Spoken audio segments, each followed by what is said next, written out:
We are just 2 months away from the 100th anniversary of the Miss America competition, and Miss Colorado is using her platform to raise awareness on important issues like social media before her big competition.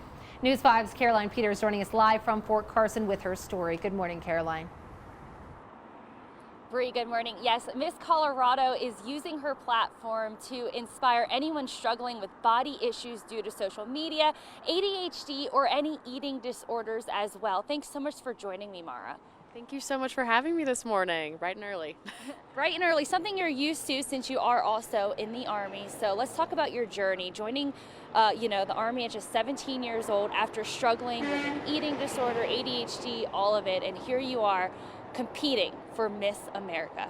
Yes, ma'am. Miss America's in 2 months, so super excited about that. I made the decision to join the Army, oh my gosh, when I was 18 years old.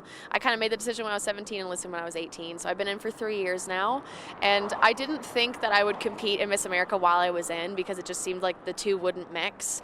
But I decided to compete for Miss Colorado this year, not thinking that I would actually, be crowned Miss Colorado. Oh my gosh. Here I am, though, so the first active duty soldier to compete at Miss America, and proud to represent Mountain Post, Fort Carson, 4th ID, and the U.S. Army. We're so happy and proud of you here in Colorado Springs. Let's talk about, the bullying that you dealt with and how you overcame that. Well, unfortunately, it's one thing that you just have to accept, that the people who are bullying you aren't any better than you, and they're honestly just trying to make themselves feel better. And so when I was a kid and I was being bullied, I thought that I really was the odd one out, that something was wrong with me. And it wasn't until I was older that I look back and go, I was a little weird kid, but it's good now. It's an asset to me now, because if everyone was the same, then oh my gosh, how boring would the world be? You know what I mean? And you're not afraid to be yourself. I think that's what makes you so special. Let's talk about social media and how it impacts young people.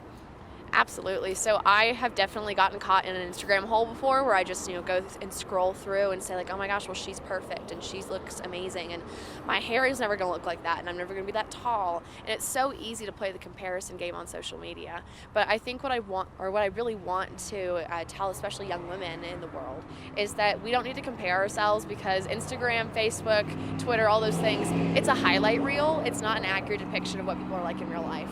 That's very true. And anyone that is authentic like you, look at what they can accomplish. We're wishing you the best of luck in competition in just 2 months. In Colorado Springs, Caroline Peters, News 5. All right, thank you.